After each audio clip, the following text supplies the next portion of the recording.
कानी बहू। किशोरी लाल जी के बेटे राघव की शादी की बात जगह जगह चल रही थी, लेकिन किशोरी लाल जी को कोई लड़की पसंद ही नहीं आती थी। और उसकी एक ही वजह थी, किशोरी लाल जी का लालची होना।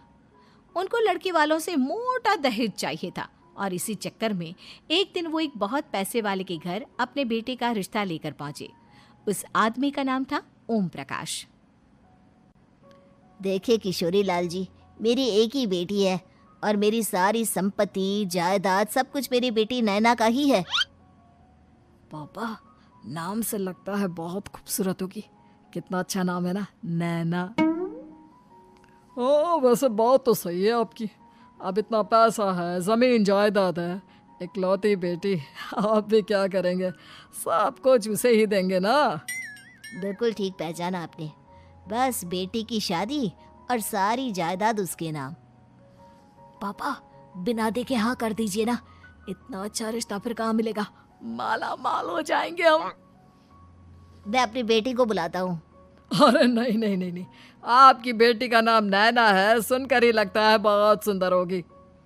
रहने दीजिए अंकल, मैं तो आपकी बेटी के नाम से ही इतना खुश हो गया हूँ कि उसे बिना देखे शादी करने को तैयार हूँ। अब तो मैं उसका चेहरा सीधे शादी के बाद ही देखूंगा। और इस तरह राघव नैना का चेहरा नहीं देखता और उससे शादी कर लेता है। शादी के बाद अपनी सुहाग रात पर जब राघव नैना का घूंघट उठाकर देखता है तो नैना की आंखें बंद थी। कितनी खूबसूरत हो तुम नैना, जरा अपनी आंखें खोलकर मेरी तरफ देखो तो सही। नहीं, मुझे शर्म आती है। अरे, मैंने तुम्हें शादी से पहले भी नहीं देखा, और अब अगर तुम आंखें खोलकर मुझे देखोगी भी नहीं तो मुझे अच्छा कैसे लगेगा? इससे पहले कि नैना अपनी आंखें खोलकर राघव की तरफ देखती, अचानक से लाइट चली गई और राघव नैना को पूरी तरह से देख भी नहीं पाया। अगली सुबह नैना राघव के लिए नाश्ता बनाकर लेकर आई। अरे ये क्या, आधा पराठा सेका हुआ है और आधा बिल्कुल कच्चा। ये तुमने क्या किया नैना? बहू, तुमने क्या आधा पराठा तवे से नीचे लटका कर रखा था, जो आधा सेका है और आधा कच्चा? मुझे जितना दिखेगा उतना ही तो सीखूंगी ना पापा जी। जहाँ जहाँ मुझे नजर आ रहा था वहाँ मैंने सीख लिया, जहाँ जहाँ नहीं दिखा वहाँ कच्चा रह गया होगा। इसका क्या मतलब है? ये कैसा मजाक कर रही है तुम? अरे बहू, तुमने इतना लंबा घूंघट क्यों लगाया हुआ है? देखो, हमारे घर में बहुओं को बेटी की तरह रखा जाता है, और फिर तुम तो इतना सारा माल लेकर आई हो। देखो, ये घूंघट डालकर रखने की कोई ज़रूरत नहीं है। हाँ नैना, पापा जी ठीक कह रहे हैं, तुम तो आराम से रहो, अपना ही घर समझो। नैना अचानक से अपना घूंघट उठा लेती है। अरे ये क्या पापा, नैना की तो एक आंख फूटी हुई है। नाम से नैना, लेकिन ये तो कानी बहू निकली। मेरे साथ धोखा हुआ है, धोखा।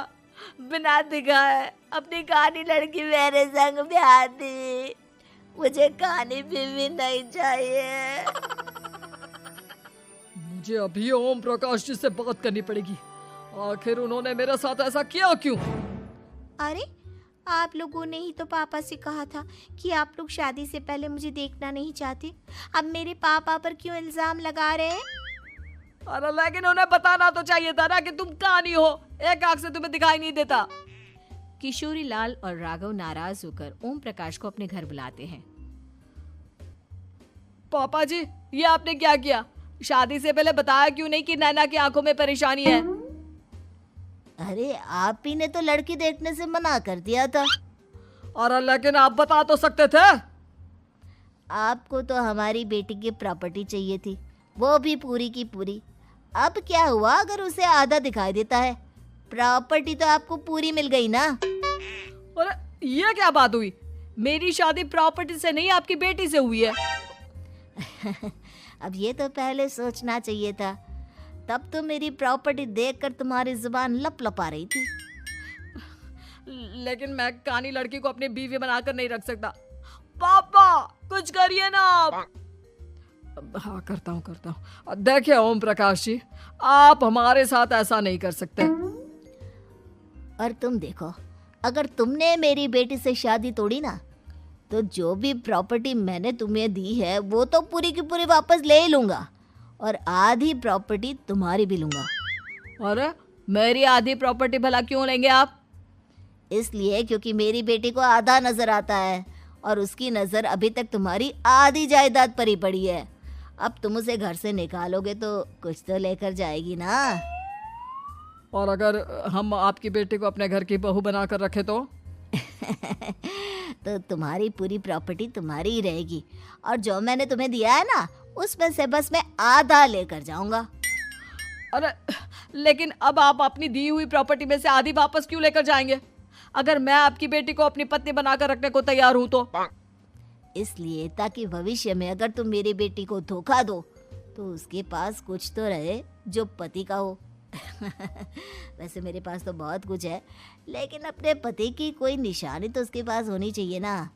अब अगर तुमने मेरी बेटी को कानी कहा तो तुम्हें प्रॉपर्टी भी कानी ही मिलेगी, पूरी नहीं। जमाए राजा। किशोरी लाल और राघव समझ चुके थे कि वो बुरी तरह फंस चुके हैं और अब उनके पास वहां से निकलने का कोई चारा नहीं है। अब समझ में आया ना, लालच बुरी बला होती है।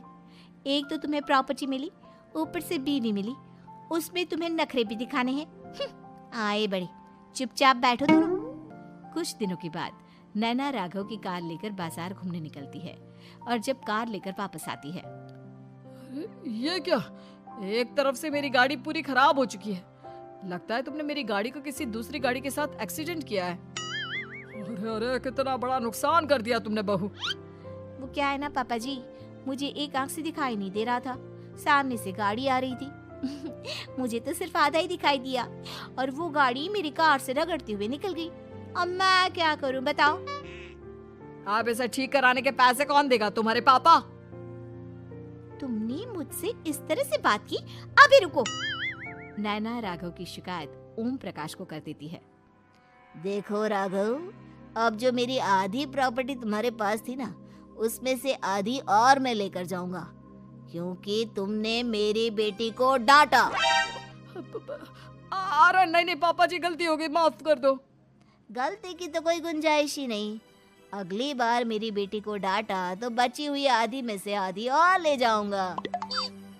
लालच के चक्कर में हम दोनों ने बहुत बड़ी गलती कर दी बेटा।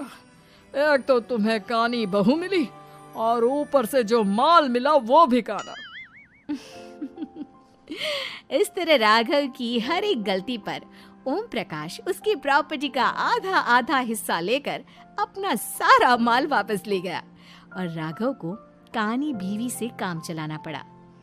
भाई लालच वाकई में बुरी बला है।